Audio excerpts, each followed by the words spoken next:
17 दिसंबर को खैबर पास civil lines में एक इंसिडेंट रिपोर्ट हुआ था जिसमें एक एल्डरली लेडी का पर्स स्नैच हुआ था और पर्स स्नैचिंग की वारदात के दौरान वो ई रिक्शा में जा रही थी जिसमें ई रिक्शा से गिरने से उनके सर पे काफ़ी गंभीर चोट आई थी।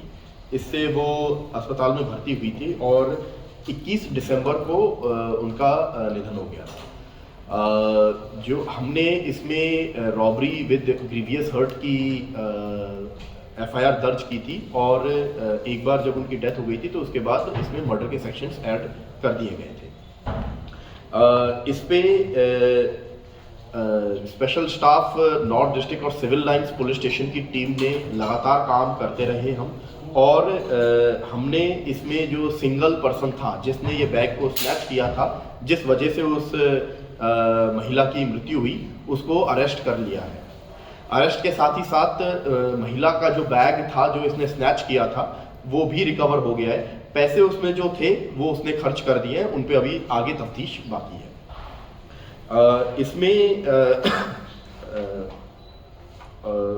बताने की बात ये है कि ये जो अक्यूज्ड है ये काफ़ी सालों से स्नैचिंग करते आ रहा है। 2003-2004 से ये स्नैचिंग कर रहा है और ये बैग स्नैचिंग ही करता है।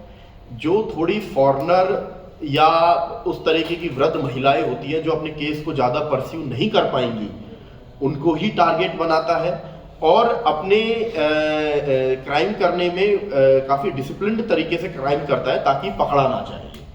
मैक्सिमम टाइम ये जब पकड़ा गया है तो ये मौके पे पकड़ा गया है और फिर इससे और भी एफआईआर उस टाइम पे जो इन्वॉल्वमेंट है उनमें इनको अरेस्ट किया गया है। बट एक बार ये अगर मौके पे ना पकड़ा जाए तो ये अरेस्ट नहीं हुआ है। इस अरेस्ट के साथ ही साथ सिविल लाइंस की ये एफआईआर खुलने के साथ ही साथ 7 और एफआईआर 7 एफआईआर पूरे दिल्ली की स्नैचिंग, बैग स्नैचिंग की, इनमें ये वांटेड था और उनको भी हमने सॉल्व कर दिया है। ये एफआईआर 2 लाजपत नगर की थी, 3 हजरत निजामुद्दीन पीएस की थी, 1 मालवीय नगर पीएस की थी और 1 नई दिल्ली पीएस तिलक मार्ग की थी। तो ये नई दिल्ली के इलाके में भी और model town, Mukherjee Nagar, Timarpur, Morris नगर सिविल लाइंस, इस इलाके में ये बैग स्नैचिंग की वारदातों को करता था। इसमें हमारी टीम की जो इन्वेस्टिगेटिव कैपेबिलिटीज है उसका इस चीज से पता लगता है कि ये टोटली ब्लाइंड केस था और इसमें सीसीटीवी से भी कोई क्लू नहीं मिल पा रहे थे क्योंकि ये उन जगहों से निकला जहां पे सीसीटीवी कवरेज बहुत ज्यादा थी नहीं। इसके बावजूद हमारी टीम ने जो बहुत ही ग्रेनी सीसीटीवी फुटेज आई थी उससे और जो मोटरसाइकिल कंपनी के मैकेनिक्स होते हैं उनकी मदद से ये पता किया कि ये मोटरसाइकिल का एग्जैक्ट कौन सा मॉडल हो सकता है जिससे ये किया है और फिर उससे आगे बढ़ते हुए इस केस को खोला है। इसमें बीच में ये भी पता लगा था कि इसने जो मोटरसाइकिल खरीद रखी है वो अपने एक किसी एसोसिएट के नाम खरीद रखी है। तो हमें इनिशियली उस एसोसिएट पे शक हुआ था जब हम मोटरसाइकिल्स को चेक कर रहे थे, लेकिन उस टाइम पे ये एसोसिएट जेसी में था तो हमें ये पता लग गया था कि ये इस एसोसिएट ने किया नहीं है। बाद में जब उसके बैंक ट्रांजैक्शंस देखे गए तब देखा गया कि इसने कुछ पैसे उसको ट्रांसफर कर रखे हैं इस मोटरसाइकिल खरीद के लिए। उस तरीके से हमें इसके ऊपर ज्यादा शक होने लगा। साथ ही साथ इसमें फिर मुखबिरी भी हुई जिसकी वजह से हमें और ज्यादा विश्वास हो गया कि इसी ने ये वारदात की है। इसमें 2 और पेक्यूलियर चीज है इस क्रिमिनल के बारे में। पहली चीज, ये अपने नाम पे कभी कुछ नहीं करता था।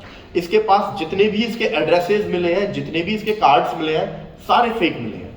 ये जो भी गाड़ियां खरीदता था वो अपने किसी रिश्तेदार के नाम खरीदता था या किसी एसोसिएट के नाम खरीदता था और ये स्नैचिंग जब करता था तो उस मोटरसाइकिल से करता था, चोरी की मोटरसाइकिल से नहीं करता था ताकि ज्यादा सीसीटीवी फुटेजेस जनरेट ना हो। उन मोटरसाइकिल्स पे भी ये जब स्नैचिंग करता था उस टाइम पे नंबर प्लेट हटा देता था ताकि कुछ लिंक ना बन पाए। तो इतना शातिर होने के बावजूद हमारी सिविल लाइंस और स्पेशल स्टाफ की टीम ने इसको पकड़ा है और इस केस को सक्सेसफुली सॉल्व किया है। नाम क्या है, कहां से